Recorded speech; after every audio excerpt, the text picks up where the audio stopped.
What happened in practice for the British Grand Prix?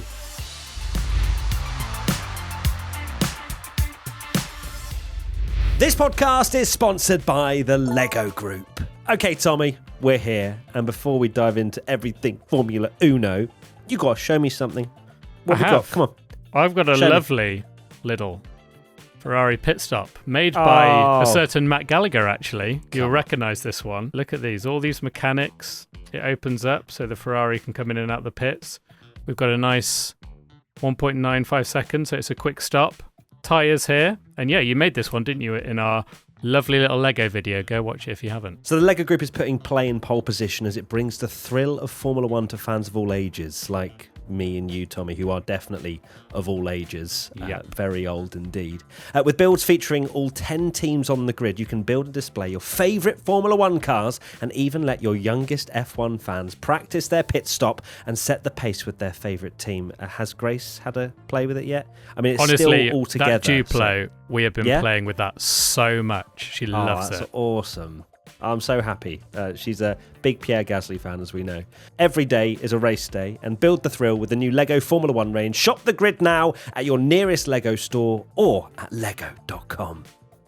Let's get into the podcast. We are outside of Silverstone now, and we found a remote location to reflect on practice. Indeed. Because, of course, we can't film anywhere near a racetrack, otherwise we will get demolished. So here we are, Tommy. In real life, in person. Look at us. Hey. Indeed, we got to see some Formula One cars. We did together. We saw Formula One cars, and very, very cool to experience it as always. Because despite maybe some people thinking every time I tell them what I do, they go, "Oh, do you go to every race?" Then it's like, no. This is our first race of the season. Might well be our only race. It may well don't know. But yes, it was awesome to be out there, wasn't it? Just to see the cars in the flesh. We had an amazing time, and let's reflect on what happened in practice. FP1, and the driver fastest, it's the only one we need to speak about, is of course Lewis Hamilton. Fastest in the Ferrari, looking very good indeed, it has to be said. To be fair, free practice 1 and free practice 2 consisted of 2 Ferraris and 2 McLarens. So have I actually had a worldie in predictions? Maybe. Of course, we were basically fighting over going for Hamilton. Good surprise. Of course, he does always deliver going into Silverstone, despite, of course, he's had a tricky season at Ferrari, has to be said. But you just can't count him out at Silverstone, can you? Because he always just seems to turn up, or even if he's having a difficult race, just delivers. Yeah, I mean, the fact that he hasn't had a podium since Vegas last year is outrageous, isn't it? For the standards of Hamilton, it's his longest, of course, the sprint, but it's his longest drought of a actual Grand Prix podium in his entire career. And I've seen so many people making memes, videos about the fact of, like, if Ferrari doesn't allow him to keep this podium streak up at Silverstone that's been going since 2013, then people are going to throw hands. Yes, it's been going a very, very long time. I also saw a crazy statistic that Hamilton won his first British Grand Prix from McLaren on the 6th of July, 2008. He won his first British Grand Prix from Mercedes on the 6th of July, 2014, and the race day is the 6th of July. So if that doesn't tell you everything you need to know, is it written in the stars? Also, of course, worth mentioning, free practice 1, we had a couple of rookies. We had Lindblad and we had Aaron Lindblad in the Red Bull. Of course, highly regarded, a lot of potential, supposedly, for Lindblad. A lot of sort of news circulating about him potentially getting some kind of call-up. Got a super license, of course, now. Of course, at 17 years old. So special exemption, or whatever you want to call it, to the rule. So he did a pretty good job. He was running obviously in Tsunoda's car, which had the non-upgraded floor. Verstappen having the upgraded floor, although I saw some videos of Max in FP1 and it looked like the car could not go around a corner. So that was painful to watch. Yeah, thankfully they managed to get some good laps in the end. But good to see Lindblad in the car, and he was half a second off Max. We don't know the run plans. We don't know anything. Of course, Alex Dunn did a phenomenal job in Austria. But to be half a second off Max, no matter whatever the run plan is about as close as the second driver's been in about 3 years. So when you put it that way, he's probably the closest anyone's been. But of course, it's only a practice. But yeah, he obviously went into straight back into Formula 2 afterwards as well. He did indeed, yes. That's the hard thing of juggling that, is you're like, yes, I'll have the free practice one. Oh, but then I don't get to practice in the Formula 2 car, and then all of a sudden you're in qualifying. It's pretty intense. Question from Zed Shark. Is Hamilton back?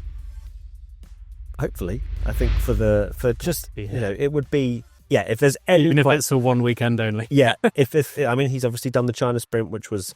doesn't even feel real that weekend when you compare it to the rest of his season. It feels like forever ago. It does, doesn't it? But he's unbelievable around Silverstone. Not just British bias. He is. The records show that.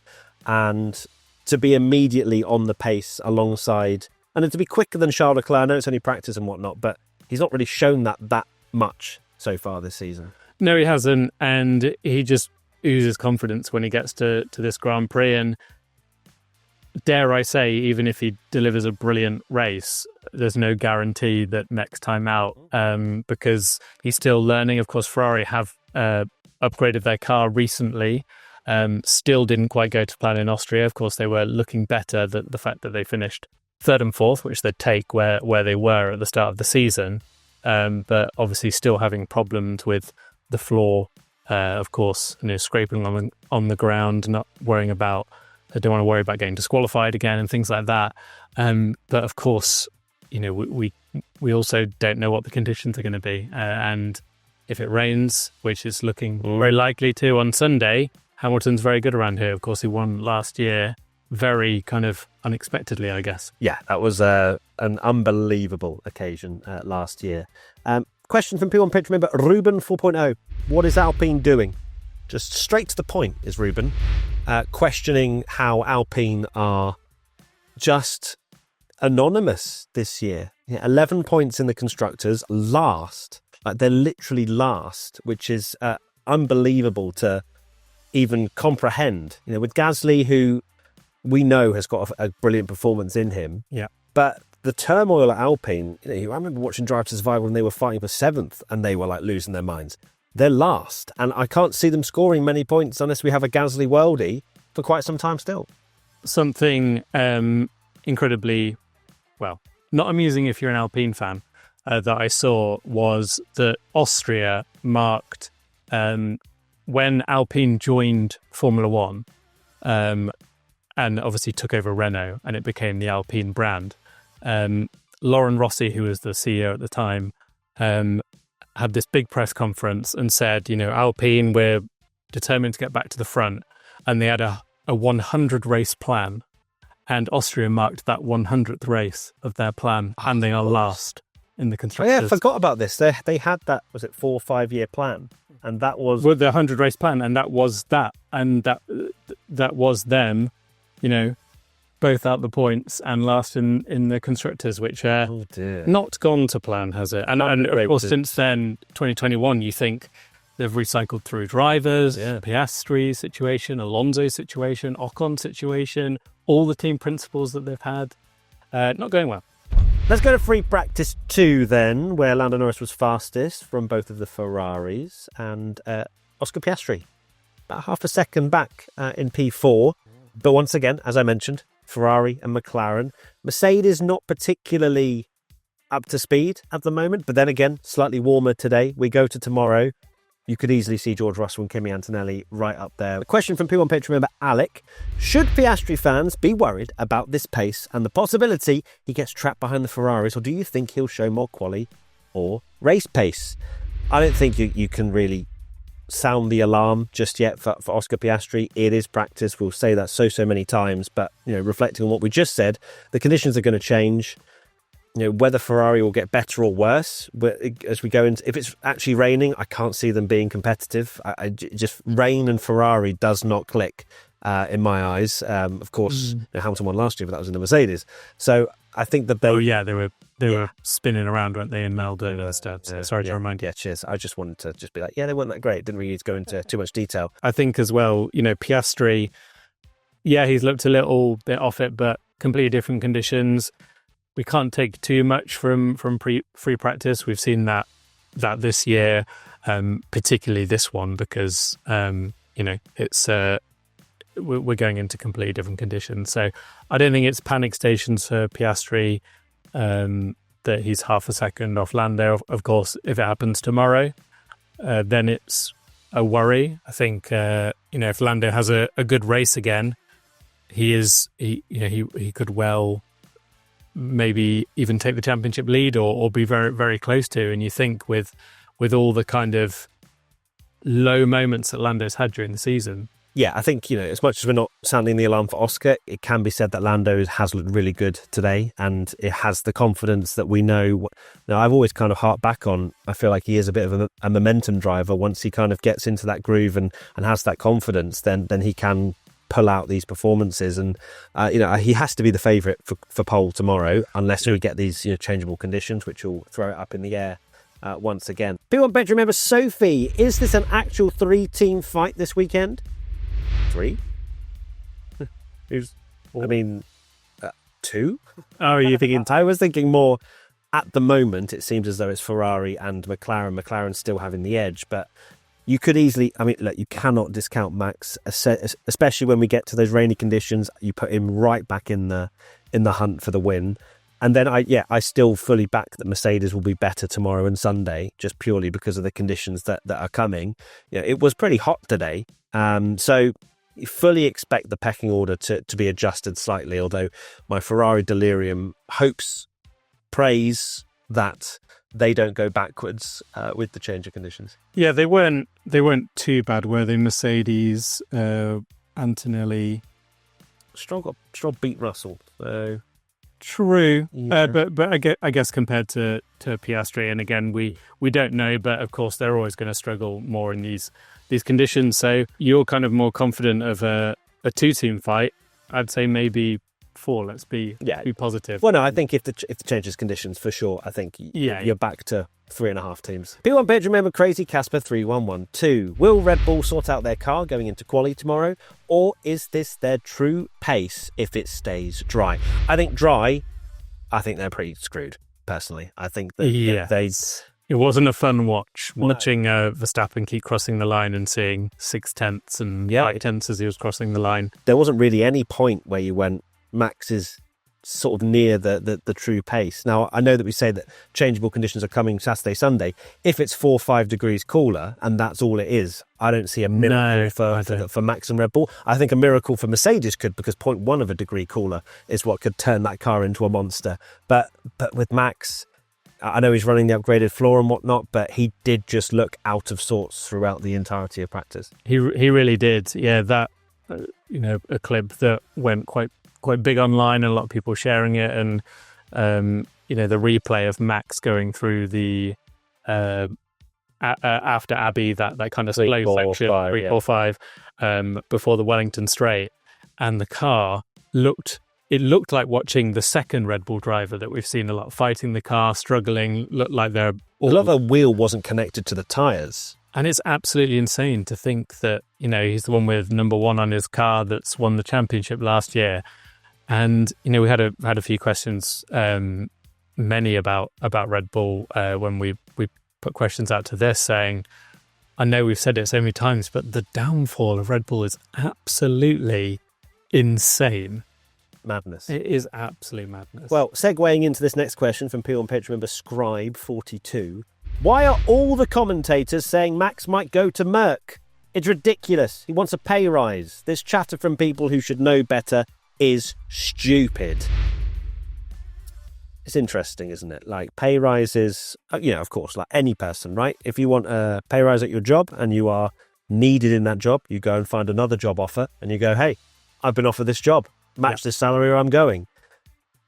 It's more than that, in my opinion. I don't agree with Scribe 42 in the sense of that it's ridiculous that to fathom that Max might go somewhere else. I think it's crazy when you look back that it would be Mercedes potentially that he's going to, of all teams, after seeing Toto Wolff with his arm round. The Mercedes just seems such a cursed thing if you watched 2021. Really, exactly. I think for me, how I see Max's position is that he does want to stay at Red Bull if he believes and dreams of more titles with them. He has said for many years, and how much do you take this with a pinch of salt is up to you. But Hamilton said he wanted to finish his career at Mercedes. Did he? No. He went to Ferrari because he thought that there was somewhere. Well, to be fair, Merck didn't want to commit to him. So I think with Max it's slightly different because I do feel like he is loyal to that team and he's been there through thick and thin, hasn't he? But I 100% think he is weighing up his options, and the most sensible thing, and what Christian Horner has kind of been saying is, I don't think it's about 26. I think it's more about 27. That's maybe, it seems like the most logical thing. Rather than uprooting yourself and going to a different team not knowing that they're going to be the quickest, you are the most in-demand driver. So it just depends it depends how sick he is of the Red Bull camp right now. You can kind of go, oh, it's about money, or Max is really loyal to Red Bull. Of course, is he that loyal to Christian Horner? That's another question. And also, and he was obviously quite loyal to other people that were leaving. Now, Helmut Marko is still there, of course, and that's who he's very loyal to. But you've got to think, like, as this goes on and on and on, you've kind of got to be selfish and think about, look at Fernando Alonso is the perfect example of you've got to be in the right car. And I think this is an absolute dream situation for Max, that he could go into a team that starts winning and starts the new regulations really well, and he has a massive opportunity to do that at this stage. I feel like he should jump at the chance, but that's just me. You have to look at it from a human level as well of, Max, does he want to change team? Does he have loads of like really close friends there that he just loves working with? And does he want to jump ship, change his whole routine? He's just had a kid. There's things as well that I guess from a human level that you have to decide. I thought after last year, there's no way we have another crazy silly season, but they're certainly doing their best to make it crazy again. I mean, look, we love the spice. We love the new. We do. And this would rock Formula One again. It really will. Hamilton to Ferrari. Anyway, we will see you tomorrow for another podcast in the car. But we'll also see you maybe at Silverstone. Thanks to those of you that have come and said hello already. We'll be doing potentially a meetup tomorrow as well. So keep an eye up on our socials for that on Saturday. And of course, we're on the main stage on Sunday at 10:30 a.m. So come and see us there. And we'll see you very soon. Lots of love. Take care. Bye. Bye.